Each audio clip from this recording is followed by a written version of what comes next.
Honourable جو وزراء ہیں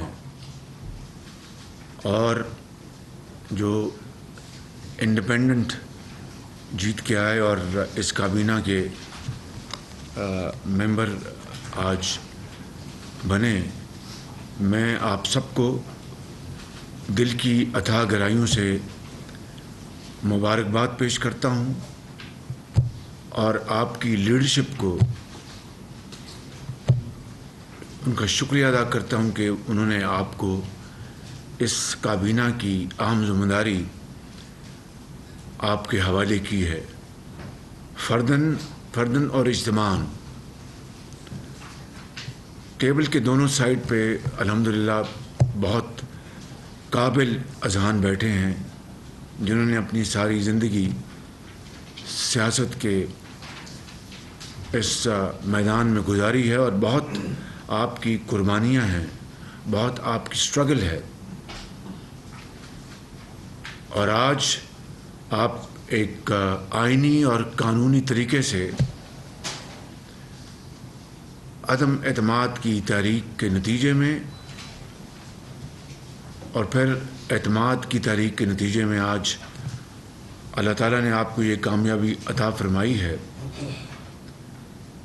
اور یہ اتحاد یقیناً جو کہ پاکستان کی تاریخ کا ایک خاصا وسیع اتحاد ہے جس کے اوپر تحسین بھی کی جا رہی ہے اور نکتہ چینی بھی کی جا رہی ہے، مجھے اس میں کوئی شک نہیں، دو رائے نہیں اس بارے میں کہ باوجود کہ آپ کی اپنی سیاسی سوچ ہے، آپ کی اپنی پارٹیز ہیں، آپ کی اپنی ایک سٹرگل ہے، اس کے باوجود یہ اتحاد انشاءاللہ ذاتی پسند اور ناپسند سے بالاتر ہو کے پاکستان کے 22 کروڑ عوام کی خدمت کے لیے آپ اپنے آپ کو غوطہ زن ہوں گے، دن رات آپ محنت کریں گے اور اپنے تجربہ اور اپنی جو قابلیت ہے اس کو آپ پوری طرح بروئے کار لائیں گے اور عملی میدان میں آپ انشاءاللہ دن رات محنت کر کے آپ کامیابی حاصل کریں گے، اور جو پاکستان کے چاروں صوبوں سے جو عوام آپ سے توقعات لگائے بیٹھے ہیں، انشاءاللہ مجھے اس میں کوئی شک نہیں کہ خلوص اور نیک نیتی سے آپ میں سمجھتا ہوں کہ آپ پانسا بدل دیں۔ میں اس کو ایک قسم کی وار کیبنٹ سمجھتا ہوں، because we are fighting against poverty, unemployment, inflation. یہ جنگ ہے ان تمام مشکلات کے خلاف جو کہ پچھلی حکومت نے اس میں بری طرح وہ ناکام رہی، اور مجھے امید ہے کہ مشاورت کے عمل سے اور ایک ایسے عمل سے جو کہ ایک کنٹینیوسلی ہم اس کو جاری رکھیں گے اس فورم پر اور دوسرے فورمز پر، ایک باہمی مشاورت سے جس طرح کابینہ تشکیل پائی ہے، گو کہ اس میں 8-10 دن لگے، کوئی شک نہیں، ہم پر تنقید کے نشتر بھی برسائے گئے، لیکن finally it has come true, اور آج میں سمجھتا ہوں کہ ایک انتہائی قابل اور تجربے اور بہت combination of experience and youth آج یہ کابینہ یہاں پر موجود ہے۔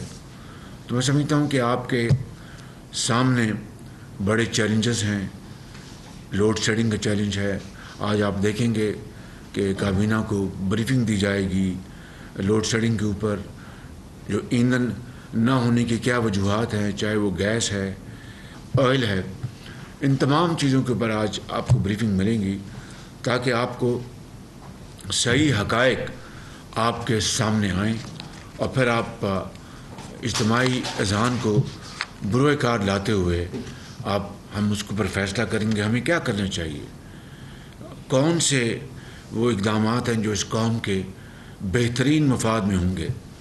اسی طرح وفاق کی جو چاروں اکائیاں ہیں، اور خاص طور پر صوبہ بلوچستان، وہاں پر کیا مسائل ہیں، کیا مشکلات ہیں، میں سمجھتا ہوں کہ ان کے اوپر بڑی بھرپور توجہ دینی ہوگی. ان کے مسائل کو حل کرنے کے لیے ہمیں اپنا پورا جو قد جو ہے اپنا زور پورا استعمال کرنا ہوگا. اور اسی طریقے سے باقی جو صوبوں کے جو مسائل ہیں وہ بھی ہمیں درد دل کے ساتھ ان کے اوپر توجہ دینی ہوگی، چاہے وہ KPK ہے، چاہے وہ سندھ ہے یا پنجاب ہے. ہمیں یقین مانیں یہ ایک چیلنج بھی ہے اور اپرچونٹی بھی ہے. یہ چینی کہاوت ہے، wherever there is a challenge there is also an opportunity. تو اس میں کوئی شک نہیں کہ یہ ایک کولیشن ہے، ہر چیز ہے، لیکن میرا ایمان ہے کہ اگر درد دل کے ساتھ، خلوص کے ساتھ اور ایک کمٹمنٹ کے ساتھ ہم کام کریں گے تو مشکلات آئیں گی اور دریا نما مسائل آئیں گے، پہاڑ آئیں گے، مگر آپ ان پہاڑوں کو بھی سر کر سکیں گے، دریاؤں کو بھی عبور کر سکیں گے اگر یہ ایک جذبہ دلوں میں ہوگا کہ نہیں، we have to turn the tide, we have to create a better Pakistan. مشکلات آئیں گی، ایزیئر سیڈ دین ڈن، لیکن یہ سب کچھ یہ آپ کے اوپر منحصر ہے کس طرح آپ انشاءاللہ ایک باہمی مشاورت اور یگانگت کے ساتھ اس معاملے کو آگے لے کے جا سکتے ہیں. یقیناً یہ پاکستان کی ایک پہلی وہ کابینہ ہے جو ایک جھرلو کی پیداوار حکومت کو آئین اور قانون کے راستے ہٹا کر معرض وجود میں آئی ہے. اور میں یہاں پر یہ عرض کروں گا کہ یہ ملک قرضوں میں ڈوبا ہوا ہے، لیکن ہم نے اس ڈوبتی ہوئی ناؤ کو اب کنارے لگانا ہے. یقیناً ہر طرف مسائل ہیں، وسائل کو ہم نے ڈھونڈنا ہے جو کہ بڑے محدود ہیں، اور یقیناً معیشت کی تباہ حالی ہے، لیکن ہمیں مفلوق الحالی کو ہمیں اس سے اس ملک کو بچانا ہے.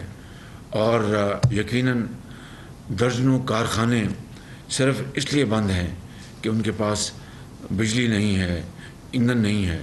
ہمیں بروقت اقدامات اٹھانے ہیں. یہ وہ ایشوز ہیں جن کو ہمیں مل کر حل کرنا ہے. سیاست ہم انشاءاللہ کریں گے جب وقت آئے گا، الیکشن آئے گا، تو سب نے اپنے اپنے مینیفیسٹو اور اپنی سوچ اور اپنے پروگرام کے مطابق عوام کے پاس جانا ہے. آج ہمیں ایک بطور ایک یکجاں دو قالب ہو کر ہمیں اس چیلنج کو ہمیں حل کرنا ہے، اس کا مقابلہ کرنا ہے. اس کے لیے جتنی بھی ہمیں قربانیاں دینی پڑیں وہ کم ہوں گی، اور ہمیں اتحاد قائم کرنا ہوگا، اتفاق قائم کرنا ہوگا. اس کے لیے قربانی دینی ہوگی. جو زہریلا پروپیگنڈا ہے اس کا فیکٹ بیس جواب دینا ہوگا، حقائق کی مدد سے، فیکٹس کی مدد سے، جھوٹ نہیں، اپنا فیکٹس کو ٹوسٹ کر کے نہیں، غلط بیانی کر کے نہیں، بالکل سچائی. اور انشاءاللہ آپ دیکھیں گے سچائی بلاخر وہ جھوٹ کو وہ زمین بوس کر دے گی. یقیناً مجھے اس کے اوپر کوئی مجھے شک نہیں ہے. اور محنت کر کے قوم کی ایک ایک پائی بجانی ہے. کرپشن جو پچھلے 3.5 پونے 4 سال میں جو کہ عروج پر تھی، اس کو ختم کرنا ہے. اپنا خون پسینہ اپنا بہانا ہے، اور قوم کی، اس غریب قوم کی جو کہ قرضوں کے اندر پھنس چکی ہے. ہمارے جو قوم کے بچے ہیں ان کا آخری بال بھی قرضوں میں جکڑا جا چکا ہے. اٹس مورٹگیجڈ. اس کو ہم نے اس انتہائی دردناک صورتحال کو سامنے رکھ کر ہم نے کام کرنا ہے. اور دیکھیں قومیں اپنا تاریخ، جو عصر حاضر کی جو تاریخ ہے وہ آپ کے سامنے ہے. مجھے آپ کے جو علم اور دانش اور آپ کی جو نالج ہے اس کے اوپر کوئی اضافہ نہیں کرنا، لیکن صرف مثال عرض کرتا ہوں کہ Germany was razed to the ground in second world war. Japan کے ہیروشیما اور ناگاساکی میں جب بم برسائے گئے تو انہوں نے گھٹنے ٹیک دیے اور ہر چیز زمین بوس ہو گئی. لیکن پھر دیکھیے 60 سالوں میں کس طرح انہوں نے ترقی کی، محنت کی، اور انہوں نے اپنی شکست کو مسلسل محنت میں بدل دیا، دن رات محنت کی، شکست کو انہوں نے رونے دھونے میں نہیں تبدیل کیا. یقین کریں، آپ مجھ سے بہتر جانتے ہیں کس طرح انہوں نے اینڈ دے باؤنس بیک. 60 سال کے اندر وہ پھر انہوں نے اوج سریہ تک وہ پہنچ گئے، اور دنیا کی جو ترقی یافتہ ترین جو قومیں تھیں ان کا ان میں شمار ہونے لگا. جرمنی کو مارشل پلان ملا اور اس کے ذریعے ان کو امداد ملی. جاپان جو تھا اس کو انہوں نے کٹہرے میں کھڑا کر دیا، اور پھر نورمبرگ ٹرائلز ہوئے، کیا کچھ نہیں ہوا. مگر کس طرح انہوں نے دوبارہ اپنی قوموں کو دنیا کے آگے لے آئے. اور جرمنی کو دیکھیں، 90 کی دہائی میں مشرقی جرمنی مغربی جرمنی کی جھولی میں اس طرح پکے ہوئے پھل کی طرح آ گرا کہ اس کی کوئی دنیا میں مثال نہیں ملتی. اور کتنی اس کی مخالفت تھی، خود یورپ میں اس کی مخالفت تھی. آپ جانتے ہیں کہ جرمنی اکٹھا ہو گیا تو وہ چیلنج کرے گا، یورپ کو چیلنج کرے گا اور دوسروں کو چیلنج کرے گا. تو وہ کیا بات تھی؟ ایک وہ مقناطیسی طاقت تھی، ترقی، خوشحالی اور شبانہ روز محنت کی، کہ جس نے ان قوموں کو دوبارہ نہ صرف ان کے پاؤں پہ کھڑا کیا بلکہ اقوام عالم میں انہوں نے اپنا سکہ بنوایا. میں لمبی بات نہیں کروں گا. ہمیں اپنا یہ مثال آپ کے سامنے ہے. قرآن کریم ہمیں اس کی جگہ جگہ ہدایت دیتا ہے. نبی کریم صلی اللہ علیہ وسلم کی جو اسوہ حسنہ ہے وہ ہمیں اس بارے میں جگہ جگہ ہمارے لیے مشعل رہا ہے. حضرت قائد اعظم کی مثال ہمارے سامنے ہے کہ it was an impossible task. اور وہ جو کتاب ہے جناح پاکستان، وہ آپ سب نے پڑھی ہوگی، اسٹینلی والپورٹ کی. تو اس میں جو شروع کے جو اس کے جملے وہ یہ ہیں کہ یہ تاریخ میں، دنیا کی تاریخ میں پہلا ہوا، ایسا پہلے کبھی نہیں ہوا کہ ملک ایک خطہ تقسیم ہو گیا. وہ کتاب آپ نے پڑھی ہے، مجھے اس کے بارے میں کچھ نہیں کہنا. تو these are shining examples in front of us. اور میں اپنے بزرگوں سے، اپنے نوجوانوں سے، یہاں پر سرکاری افسران بیٹھے ہیں، ان کے ساتھ کیا بیتی. آپ کے ساتھ تو جو کچھ ہوا وہ ہوا، وہ پوری قوم نے دیکھا، اور کس طرح آپ نے مقابلہ کیا اس کا. چاہے وہ پیپلز پارٹی ہے، چاہے وہ JUI ہے، چاہے وہ ANP ہے، چاہے وہ مینگل گروپ ہے، چاہے وہ باپ پارٹی ہے، چاہے مسلم لیگ نون ہے، چاہے باقی جو ہمارے جو ساتھی یہاں پر موجود ہیں، چاہے وہ وطن پارٹی ہے. آپ سب نے مصیبتیں جھیلی ہیں اور بڑے مشکلات کا سامنا کیا. اسی طرز پہ بیوروکریسی نے، افسر شاہی نے بے پناہ مشکلات کا سامنا کیا ہے. کس طرح ان کو براؤ بیٹ کیا گیا، آپ کے خلاف وعدہ معاف گواہ بنانے کے لیے کیا کیا ظلم و ستم ان کے اوپر نہیں کیا گیا، کس طرح ان کو خوف زدہ کیا گیا. بالآخر انہوں نے کام چھوڑ دیا کہ بھئی ہم نے اپنی عزتیں بچائیں یا ہم کام کریں. تو یہ پورے ملک کے ساتھ ان 4.25 سالوں میں جو کچھ ہوا ہے وہ ناقابل یقین ہے. وہ کبھی ترقی یافتہ ممالک میں اس طرح کی فسطائیت، اس طرح کی سنگ دلی، اس طرح کے ظلم و ستم اور بدترین وکٹمائزیشن شاید دیکھتی آنکھیں پہلے کبھی نہیں دیکھی. تو میں سمجھتا ہوں کہ میں جو پاکستان کی سول سروس ہے، چاہے وہ فیڈریشن کی ہے، چاہے وہ صوبوں کی ہے، چاہے وہ پروونشل سروس ہے، پولیس سروس ہے، اور جو بھی جتنے بھی گروپس ہیں، لا انفورسنگ ایجنسیز ہیں، آپ کے ڈاکٹرز ہیں، انجینئرز ہیں، آپ کے باقی محکمے ہیں، میں سب کی بات کر رہا ہوں. انہوں نے بڑی مشکلات کا سامنا کیا. ہمیں ان کو انکریج کرنا ہے، ان کو حوصلہ دینا ہے. وہ حوصلہ پائیں گے آپ سے، آپ کی توانائی سے، آپ کے یقین محکم سے، آپ کے ایک مستقل مزاجی سے، آپ کی محنت سے، آپ کی شاباش سے، آپ کی ان کو شیلٹر سے یہ حوصلہ پائیں گے انشاءاللہ. اور پھر آپ دیکھیں گے کہ اپنا دن جو ہیں، دن رات جو ہے وہ بدل جائیں گے، اور پاکستان کے عوام جو ہیں وہ اس تکلیف اور دکھ کو آپ ان کے لیے خوشی، ان کی غمی کو خوشی میں بدلیں گے. لیکن یہ ایک میجک وینڈ سے نہیں ہوگا، کوئی جادو کی چھڑی، کوئی کام نہیں آئے گی. رب تعالیٰ کا بھی حکم ہے کہ محنت کرو، پھر مجھ سے میرے فضل کے لیے دعا مانگو، میرے آگے جھکو. یہ ہے وہ پرنسپل جو کہ اقوام عالم میں اور مسلم قوموں میں اچھی طرح جانا جاتا ہے. 6ٹھی کلاس کا بچہ بھی اس کو جانتا ہے. وہ قرآن کریم میں آپ نے واقعہ پڑھا ہوگا، 2 بھائی تھے، ایک کا بڑے زرخیز وہ اپنا ان کے تھے وہ ان کے فارمز، تو ایک کا اپنا کہا، اس نے بڑا ناز کیا کہ میں نے بڑی محنت کی، دوسرے نے کہا کہ میں تو اللہ کا فضل تلاش کرتا ہوں، اس کا برباد ہو گیا جس کا ناز کرتا تھا اپنے تائیں کہ میں نے کیا، جو کہتا تھا کہ میں نے محنت کی ہے مگر فضل رب تعالیٰ نے مجھے دینا ہے، اس کے بغیر کچھ نہیں۔ تو یہ قرآن کریم میں اس کا یہ واقعہ درج ہے، آپ سب نے بار بار پڑھا ہوگا، اور بے شمار اس طرح کی کہ اپنے آپ کو شائننگ ایگزامپل ملتی ہیں، چاہے وہ عصر حاضر کی ہیں یا قدیمی تاریخ کی ہیں، اس میں چلے جائیں۔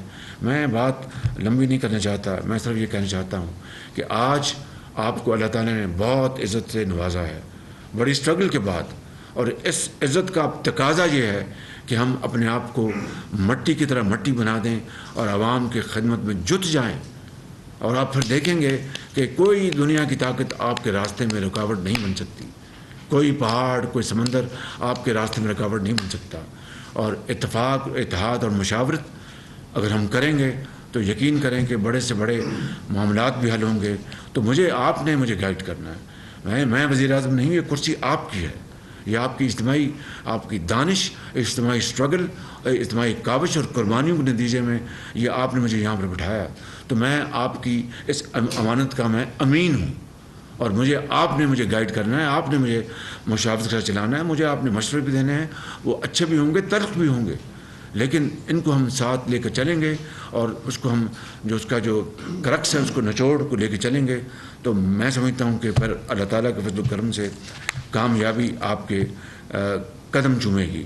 ہم انشاءاللہ خدا داد ملک پاکستان کو حضرت قائد اعظم اور ان کے ساتھیوں نے، لاکھوں لوگوں نے جو قربانیاں دیں، اسٹرگل کی، اور خون کے دریا انہوں نے عبور کیے، آج میں بلا خوف تردید کہہ سکتا ہوں کہ ان کی روحیں آج قبر میں تڑپ رہی ہوں گی کہ یہ وہ پاکستان نہیں جس کے لیے ہم نے قربانیاں دی تھیں، چاہے وہ پولیٹیشین ہیں، چاہے وہ بیوروکریٹس ہیں، یا وہ کسی بھی ادارے سے یا کسی بھی فیلڈ سے ان کا تعلق ہے، زندگی کے کسی بھی حصے سے ان کا تعلق ہے۔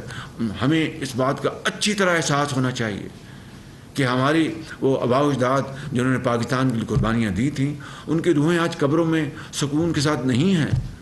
حضرت قائد اعظم کی روح بھی تڑپ رہی ہوگی کہ یہ وہ پاکستان تو نہیں تھا جس کے لیے میں نے یہ اتنی تحریک چلائی اور اتنی قربانیاں دی گئیں، ان کی چھتری کے نیچے لاکھوں مسلمانوں نے قربانیاں دیں، اور قرون اس قافلے کے لیے چلے۔ ہمارے پاس جو اللہ تعالیٰ نے جو قدرتی وسائل دیے ہیں، کل پرسوں میں گیا تھا بھاشا ڈیم، وہ پورا وہ جو روٹ ہے وہاں پر اگر ہم اپنا کیسکیڈنگ کرتے، وہاں پر ڈیمز بناتے، آج کسی آپ کو تھرمل پاور کی ضرورت نہیں تھی، شاید لگاتے، لیکن وہ بجلی اتنی سستی ہے، آپ کے وہاں پر ڈیمز آپ کے بنتے، وہاں پر آپ کو پھر فلیش فلڈنگ سے بھی آپ کی نجات حاصل ہوتی، آپ کو سیڈیمنٹیشن سے بھی نجات حاصل ہوتی۔ لیکن یہ اپنا بات ہے کنسرن کی، تکلیف کی، درد کی، اور اذہانوں کو جھنجھوڑنے کی، لہٰذا there is no point in crying over spilt milk. That's behind us. But what is important is that we must learn our lesson from our past mistakes. If we don't do that, then we are in trouble, in deep trouble. تو میں سمجھتا ہوں کہ یہ وہ گزارشات تھیں جو میں درد دل کے ساتھ آپ کے سامنے میں آج پیش کرنا چاہتا تھا، اور آپ کو گزارش کرتا ہوں کہ یہ میں نہیں، آپ ہیں اس کے ذمہ دار، آپ کی یہ رسپانسبلٹی ہے، مجھے جس طرح آپ گائیڈ کریں گے ہم کریں گے، لیکن ایک ہی راستہ ہے اور کوئی راستہ نہیں ہے، محنت محنت اور محنت۔ میں کہتا ہوں کہ ایک ہی طریقہ ہے کہ اٹھو، مایوس مت ہو، اور مایوسی کو محنت میں بدل دو، اللہ تعالیٰ کرم کرے گا، وہ حالات بدل دے گا، یہ میرا ایمان ہے۔ آج اگر آپ چاہیں گے تو 75 سال کے پاکستان کے مشکلات، دکھوں اور دردوں کو آپ بدل دیں گے اپنا خوشیوں میں اور کامیابیوں میں اور عظمت میں، یہ ممکن ہے۔ It is difficult but not impossible, not impossible. میں ان الفاظ کے ساتھ آپ کا بہت شکریہ ادا کرتا ہوں، اور آخر میں یہ شعر مجھے کہنے دیجیے کہ میرے یہ دل کی آواز ہے اور آپ کے دل کی آواز ہے کہ خوشبوؤں کا ایک نگر آباد ہونا چاہیے، خوشبوؤں کا ایک نگر آباد ہونا چاہیے، اس نظام میں زر کو برباد ہونا چاہیے جو ماضی قریب میں ہوا ہے۔ ان اندھیروں میں بھی منزل تک پہنچ سکتے ہیں ہم، یہ اندھیرے ہیں نا جی کہ بجلی نہیں ہے, اپنا تیل نہیں ہے, گیس نہیں ہے. ان اندھیروں میں بھی منزل تک پہنچ سکتے ہیں ہم, جگنوؤں کو راستہ تو یاد ہونا چاہیے. ان اندھیروں میں بھی منزل تک پہنچ سکتے ہیں ہم, جگنوؤں کو راستہ تو یاد ہونا چاہیے. اور خواہشوں کو خوبصورت شکل دینے کے لیے کہ ہم نے جاپان بننا ہے, ہم نے اپنے جرمنی بننا ہے, اور ہم نے دنیا کی بہترین قوم بننا ہے, تو اس کے لیے پھر قربانیاں دینی پڑیں گی. اگر عوام کو خوشحال کرنا ہے تو پھر ہمیں قربانی دینی پڑے گی. ایسے نہیں کہ ہم خواہش کریں کہ ہم اوج ثریا پر پہنچ جائیں اور قربانی نہ دیں, اثار سے کام نہ لیں. خواہشوں کو خوبصورت شکل دینے کے لیے خواہشوں کی قید سے آزاد ہونا چاہیے. خواہشوں کو خوبصورت شکل دینے کے لیے خواہشوں کی قید سے آزاد ہونا چاہیے. اور ظلم بچے جن رہا ہے کوچہ و بازار میں, عدل کو بھی صاحب اولاد ہونا چاہیے. آپ کا بہت شکریہ. I am very very grateful. وزیر اعظم پاکستان